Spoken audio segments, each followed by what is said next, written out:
प्यारे बच्चों, आज की वीडियो आपके लिए बहुत इंपॉर्टेंट है। अगर आप थर्ड क्लास में, फोर्थ में, फिफ्थ में, सिक्स, सेवन्थ या एट्थ में किसी भी क्लास में पढ़ते हैं तो ये वीडियो आपके लिए बहुत इंपॉर्टेंट है। यहाँ पर हम हिंदी व्यावहारिक जो ग्रामर है आपका, उसके जो इम्पोर्टेंट जो टॉपिक्स है, पार्ट हैं, उनकी प्रैक्टिस करने वाले हैं। एक्सरसाइज है आज की वीडियो में।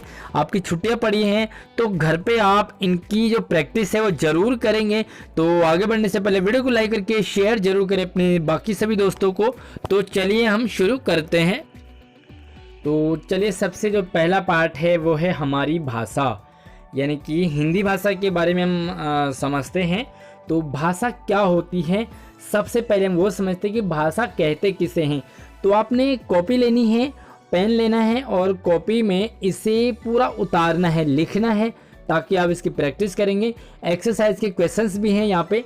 तो सबसे पहले भाषा देखते हैं कि भाषा के द्वारा, यानी कि लैंग्वेज के द्वारा हम अपने मन की बात दूसरों को समझा सकते हैं और दूसरों की बात को समझ सकते हैं। लैंग्वेज, भाषा, हम जो भी मुंह से बोलते हैं वो सब भाषा है। चाहे इंग्लिश में बोलें, हिंदी में बोलें, संस्कृत में बोलें, उर्दू में बोलें, पंजाबी में बोलें, तो ये सभी क्या है, ये भाषा है।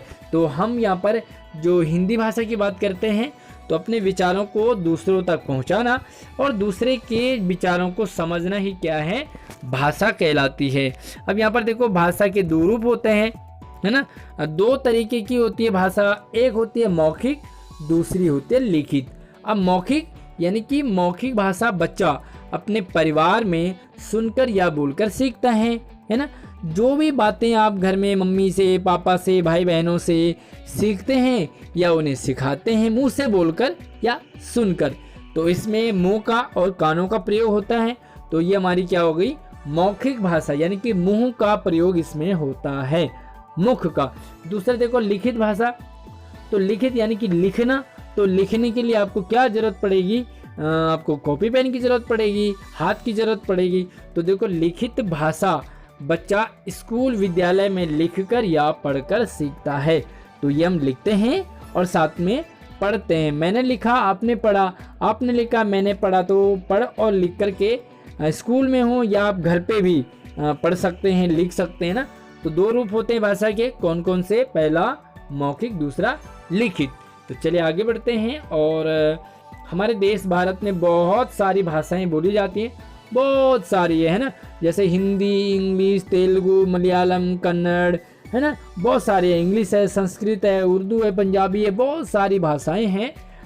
तो भारत में जो सबसे ज़्यादा बोली जाती है, सबसे ज़्यादा लैंग्वेज यूज होती है, वो है हिंदी। तो हिंदी भारत में सबसे ज़्यादा बोली जाने वाली भाषा है। और हिंदी भाषा के लिखने के ढंग को क्या कहते हैं, लिपि, यानी कि लेपना। कुछ भी हम कॉपी में कुछ भी हम पेन से घुमाएं, लिखें, तो वो लिपि कहलाती है।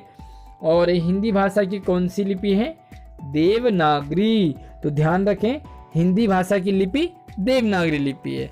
तो चलिए आगे बढ़ते हैं। और जो हमारा दूसरा पार्ट है वो है हमारी वर्णमाला एवं शब्द। अब देखो, वर्ण भाषा की सबसे छोटी इकाई होती है। जैसे आप मकान बनाते हैं तो मकान बनाने के लिए सबसे स्टार्टिंग क्या होती है, ईंट।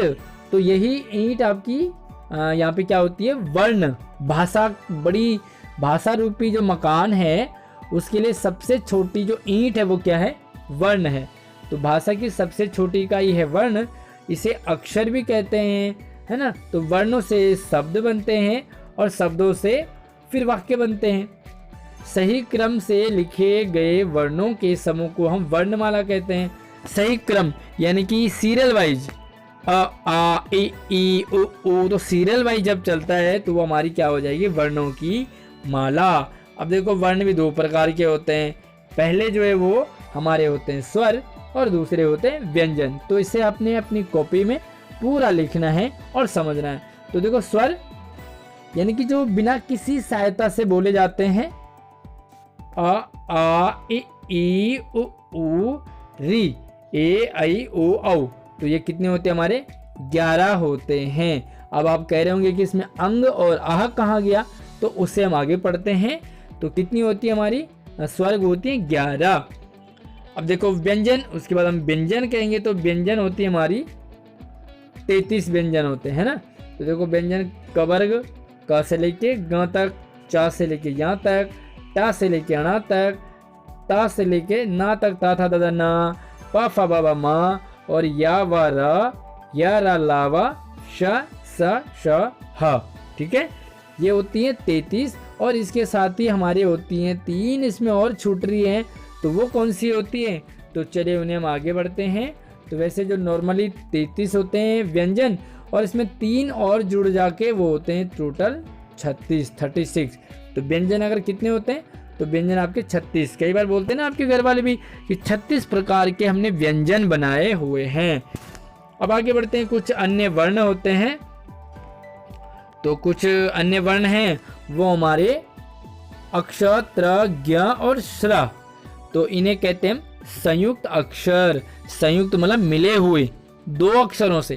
तो देखो ये 2 वर्णों से मिलकर बनते हैं, इसलिए इन्हें संयुक्त अक्षर कहते हैं। अब देखो अक्ष कहते हैं, तो इसी तरह से त्र और ज्ञ, तो ये 2 अक्षरों से मिलके बना है। और इसी तरह से देखो हमने कहा कि अंग कहाँ गया? तो अंग को कहते हैं अनुस्वार, है ना। और अह कहाँ गया? तो अह हमारा विसर्ग है। इसी तरह से अ और औ, ज, फ ये आगत है, और अंग जो है वो अंग, वो अनुनासिक है। लेकिन खास आपने इनमें से क्या पढ़ना है? तो आपने इनमें से देखना है जो अंग है वो अनुस्वार है, और अह है वो विसर्ग है। ठीक है, चलिए तो हम तीसरा जो पार्ट है वो पढ़ते हैं। और तीसरा पार्ट है हमारा संयुक्त व्यंजन। अभी आपने संयुक्त अक्षर पढ़े, अब हम संयुक्त व्यंजन पढ़ेंगे। तो देखो संयुक्त व्यंजन 2 वर्णों के मेल से बनते हैं। इनमें पहला व्यंजन आधा और दूसरा व्यंजन पूरा होता है। एक आधा होगा और एक पूरा होगा। अब देखो यहाँ पर आधा का और पूरा का, तो ये बन गया क। जैसे पक्का, मक्का, है ना। तो हक्का, बक्का, हक्का बक्का होता है ना। तो देखो एक आधा का, एक पूरा का। इसी तरीके से एक आधा का और पूरा खा, ये बन गया खा। देखो जैसे मक्खन, मक्खी। ठीक है, तो ये इस तरह से आपके लिए क और खा। इसी तरह से आधा चाओ और पूरा चा, ये बन गया चा। जैसे बच्चा, सच्चा, कच्चा, है ना। तो ये सारे आ गए आपके चाचा। उसी तरह से आधा चा और पूरा छा, ये बन गया छ। जैसे मच्छर, गुच्छा, है ना। अच्छा होता है ना, अच्छा बोलते हैं। अब देखो आधा टा और पूरा टा बन गया टा। देखो छुट्टी, मिट्टी, घुट्टी, बाल जीवन घुट्टी होता है ना। अभी आधा टा और पूरा ठा देखते हैं, ठ। जैसे गट्ठर, मट्ठी, है ना। तो ये आधा टा, उसी तरह से आधा ता और पूरा ता, ये बन गया ता। पत्ता, गत्ता, है ना। आधा ता और या त्या बन गया तो सत्य, त्याग। उसी तरह से आधा पा और पूरा पा बन गया पा। अप्पू, गोल गप्पा। ठीक है, तो ये आधा पा और पूरा पा। कई लोग पप्पा बोलते हैं, पप्पा। जैसे पप्पा नहीं होता, पापा होता है, लेकिन वो भी यहाँ पर आधा पा और पूरा पा। आधा पा और या बन गया प्या। जैसे प्याज, प्यारा, प्यार, है ना। तो ये सारे क्या हो गए? आधा पा और या। आधा दा और धा, ध, ये बन गया बुद्धि, शुद्ध, है ना।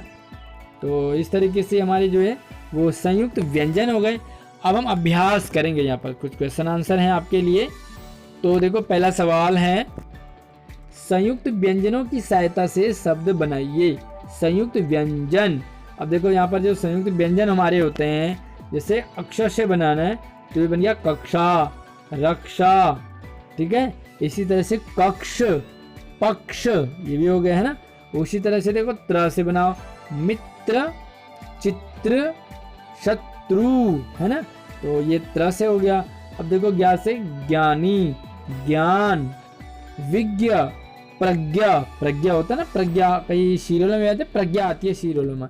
इसी तरह से श्र, जैसे श्रम, श्रमिक, श्रम। तो ये सारे आ गए। दूसरा सवाल है, यहाँ पर एक पहेली है आपके लिए। चलिए इसे और जूम करके देखते हैं।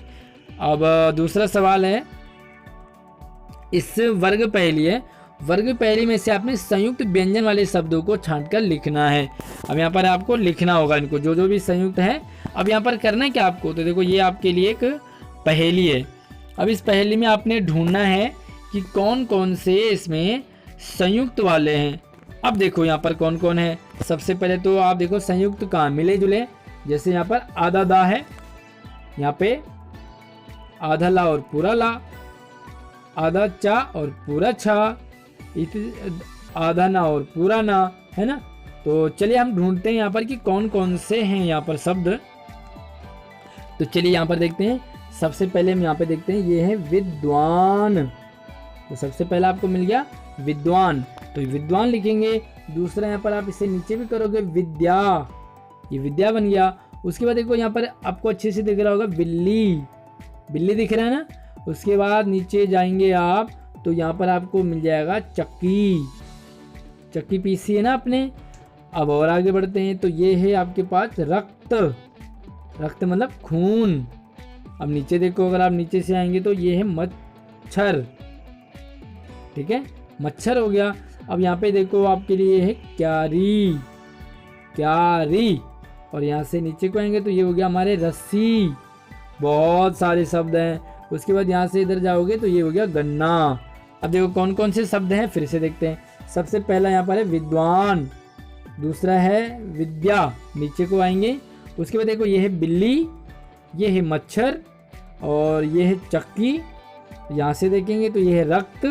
उसके बाद यहाँ से देखेंगे तो ये क्यारी, और इधर से देखेंगे तो ये गन्ना है, इधर से देखेंगे तो रस्सी है ना।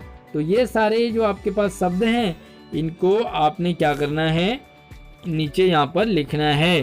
तो जो जो भी आपको शब्द अभी मैंने बताए उनको आपने यहाँ पे लिखना है। और आगे चलते हैं। आगे हमारे पास है वचन। तो चौथा पार्ट है वचन, यानी कि वचन आपने देखा होगा एक वचन बहुवचन। अब यहाँ पे देखो, एक या अनेक संख्याओं का बोध कराने वाले शब्दों को वचन कहते हैं। वचन से शब्द की संख्या का पता चल जाता है। तो वचन कितने होते हैं हमारे, दो होते हैं हिंदी में, ठीक है। देखो एक वचन बहुवचन, तो हिंदी में कितने वचन होते हैं, दो वचन होते हैं। अब देखो यहाँ पर बहुत अच्छे तरीके से यहाँ पर समझाया है। वचन दो होते हैं, एक वचन और बहुवचन। अब ये सारे जो एक वचन वाले हैं और राइट साइड में आपके पास बहुवचन वाले हैं। और इसे नीचे कर लेते हैं। ये देखो ये है बिल्ली, एक वचन है, इसका बहुवचन हो जाएगा बिल्लियाँ। यहाँ पे दो हो चाहे तीन हो चाहे चार हो, सारी क्या है, बिल्लियाँ। उसी तरीके से एक वचन है घोड़ा और बहुवचन है घोड़े। एक है पतंग एक वचन और बहुवचन है पतंगे। उसी तरीके से आप और बहुत सारे शब्द आपको मिल जाएंगे। जैसे यहाँ पर है माला है और ये मालाएं, ठीक है। तो ये एक वचन है माला और ये बहुवचन है। अब देखो यहाँ पर एक जो एक वस्तु का बोध कराए वह एक वचन, और जो अनेक वस्तु का बोध कराए वह बहुवचन। एक है तो एक वचन सिंगुलर नंबर, और बहुत सारे तो बहुवचन, है ना, एक से ज़्यादा। अब यहाँ पर बहुत सारे आपको यहाँ पर शब्द दे रखे हैं एक वचन के और बहुवचन के। तो आपने क्या करना है, इन्हें अपनी कॉपी में उतारना है। ये 24 है, तो इन सभी का आपने क्या करना है, लिखना है। देखो जैसे एक वचन बहुवचन, आपने ये कॉलम बना देने हैं। फिर से एक वचन बहुवचन। अब देखो लड़का का लड़के, झंडा का झंडे, तार तारा का तारे, चीता का चीते, तोता का तोते, गमला एक वचन गमले बहुवचन, बात एक वचन बातें बहुवचन, आँख आँखें, पुस्तक का पुस्तकें, रात का रातें, गेंद का गेंदे और कलम का कलमें। मेरे पास बहुत सारी कलमें हैं। कक्षा का कक्षाएं, बालिका का बालिकाएं, माता का माताएं, इसी तरह से कन्या कन्याएं, कविता का कविताएं, लता का लताएं, रोटी का रोटियां, रोटियां ही नहीं होता ना, रोटियां, थाली का थालियां, तितली का तितलियां, मछली का मछलियां, ठीक है। तो इस तरीके से आपके पास ये मछली मछलियां, बिल्ली बिल्लियां और चींटी चींटियां। अब अगला जो हमारे पास अभ्यास है वो कुछ इस तरीके से है। तो आपने क्या करना है यहाँ पर, अब यहाँ पे देखो प्रश्न है आपके लिए कि रेखांकित शब्दों के वचन बदलकर वाक्य दोबारा से लिखना है। तो देखो जैसे अंडरलाइन कर रखे हैं आपके, पंखा को बदलना है पतंग को, माला को, नदी को, कविता को और दवाई को। अब यहाँ पे क्या है, पहला वाला जैसे एग्जांपल है गर्मी में पंखा चलता है, तो आपने क्या करना है, बहुवचन बना देना पंखा का। तो गर्मी में क्या पंखे चलते हैं आ गया ना यहाँ पर। इसी तरीके से देखो आकाश में पतंग उड़ रही है, तो यहाँ पे लिख दोगे आकाश में पतंगें उड़ रही हैं, पतंगे आ जाएगा। इसी तरह सीमा ने माला बनाई, तो सीमा ने मालाएं बनाई, ऊपर लिखा है ना मालाएं। और नदी बह रही है, तो क्या लिखोगे नदियाँ बह रही हैं। कवि ने कविता लिखी, तो यहाँ पे लिखे कवि ने कविताएं लिखी, कविताएं। और डॉक्टर ने मुझे दवाई दी, तो दवाई का लिखोगे दवाइयाँ। ठीक है, तो एक दवाई दी और दूसरा क्या है दवाइयाँ दी, है ना। अब हम दूसरे सवाल की तरफ बढ़ते हैं, और ये है कोष्ठक में दिए शब्दों के वचन बदलकर वाक्य पूरे करने हैं। तो यहाँ पर कोष्ठक में शब्द हैं, इनको आपने इनका वचन बदलना है और दोबारा से लिखना है। देखो कैसे, जैसे मेरे पास 4 हैं क्या पेंसिलें, तो यहाँ पर आ जाएगा पेंसिलें। पेड़ से गिरी, तो पत्ती की जगह आप जाएगा पत्तियाँ, ये ठीक है, तो ये छोटी की मात्रा हो जाएगी पत्तियाँ। महिलाएं कर रही है क्या बात, तो यहाँ पे आ जाएगा बातें। ठीक है, तो इसमें आप जो है वो एक की मात्रा जोड़ दोगे। मैंने 2, तो यहाँ पे लिख दोगे रोटियाँ, रोटियाँ खाई। ठीक है, मैंने 2 रोटियाँ खाई। अक्षित ने नए, तो यहाँ पर जूता की जगह जूते आ जाएगा, तो अक्षित ने नए जूते खरीदे। और नेहा ने माला बनाई, तो नेहा ने माला बनाई। ठीक है, तो कितनी मालाएं बनाई, तुमने 2 मालाएं बनाई, 3 मालाएं बनाई, तो मालाएं बनाई। अब देखो आगे है अगला जो एक्सरसाइज है, तीसरा सवाल, वो है नीचे दिए गए शब्दों के एक वचन तथा बहुवचन के रूप लिखना है। अब देखो जैसे यहाँ पर तितलियाँ, तो तितलियाँ बहुवचन है, यहाँ पे लिखोगे तितली। मछलियाँ का मछली, पुस्तकें का पुस्तक, उसी तरह से माता का माताएं। ठीक है, माताएं। कन्या का कन्याएं, तो यहाँ पे ये जोड़ दोगे। तारा का क्या लिखोगे ताराएं नहीं, यहाँ पे लिखोगे तारे। क्लियर है। और अगला जो सवाल है वो ये है कि नीचे दिए गए शब्दों में से एक वचन तथा बहुवचन छांटने हैं। तो यहाँ पर एक वचन और बहुवचन छांटने आपने बतख में लिखना है। चलिए तो इनको देख लेते हैं थोड़ा सा। यस, तो ये यहाँ पर एक वचन वाले लिखोगे, यहाँ पर बहुवचन वाले, जैसे बच्चे, झंडे, बात, कक्षा, आंखें और बालिका। तो इनमें से एक वचन वाले कौन है, बहुवचन वाले कौन है? तो बच्चे क्या है आपके, एक वचन है, बहुवचन? यस, बहुवचन है। तो यहाँ लिखोगे, झंडे भी यहाँ लिखोगे, बात यहाँ, कक्षा यहाँ, आंखें यहाँ और बालिका यहाँ। तो ठीक है, बच्चे, झंडे और आंखें यहाँ लिखोगे बहुवचन, और बात, कक्षा और बालिका एक वचन। क्लियर है। और चलिए अब आगे देखते हैं। लिंग बदलो, लिंग है ना, क्योंकि संज्ञा शब्द के जिस रूप से उनके पुरुष जाति या स्त्री जाति के होने का बोध हो उससे हम लिंग कहते हैं। अब देखो लिंग कितने प्रकार के होते हैं। जिससे पुरुष का पता लगे वो पुल्लिंग, जिससे स्त्री का पता लगे वो स्त्रीलिंग। अब देखो यहाँ पर लिंग के 2 रूप होते हैं, पहला पुल्लिंग, दूसरा स्त्रीलिंग। तो यहाँ पर ये साइड पुल्लिंग है और ये साइड स्त्रीलिंग है। अब देखो यहाँ पर क्या है, लड़का, लड़का क्या है, पुल्लिंग, तो उसका स्त्रीलिंग क्या होगा, लड़की। बूढ़ा का बुढ़िया, मोर का मोरनी। इसी तरीके से लेखक पुल्लिंग है तो इसका होगा लेखिका। क्लियर है। तो चलिए आगे, यहाँ पर आपके लिए क्या कुछ पुल्लिंग और स्त्रीलिंग के शब्द दे रखे हैं, आपने इन्हें पढ़ना है और अपनी कॉपी में लिखना है, समझना है कि किसका पुल्लिंग कौन है और किसका स्त्रीलिंग कौन है। चलिए इसे और थोड़ा सा जूम आउट कर लेता हूँ ताकि आपको सारे शब्द दिख जाएं एक साथ। तो ये क्या है आपके पास, चलिए जैसे लड़का का लड़की, मुर्गा का मुर्गी, नाना नानी, बेटा बेटी, तो ये सारे आपने पढ़ने हैं और इनको लिखना है। तो चलिए कुछ यहाँ पर आपके लिए छोटे से सवाल आपके लिए हैं। चलिए तो यहाँ पर आपके लिए 4 सवाल हैं। इन चारों सवालों के आपने कमेंट मुझे उत्तर जवाब जो है कमेंट बॉक्स में लिखना वीडियो के। तो मम्मी का बहुवचन क्या होगा, पहला सवाल। कमरे का एक वचन क्या होगा, दूसरा सवाल। भाई का लिंग बदलेंगे तो क्या होगा, और चूहा का लिंग बदलेंगे तो क्या होगा। तो मम्मी का बहुवचन, कमरे का एक वचन, भाई का लिंग बदलना है और चूहे का भी लिंग बदलना है। तो ये चारों शब्द सवालों प्रश्नों के जो जवाब है वो मुझे कमेंट बॉक्स में लिखेंगे। और वीडियो कैसी लगी मुझे ज़रूर बताएं कमेंट में, लाइक करके शेयर करें अपने बाकी सभी दोस्तों को। धन्यवाद।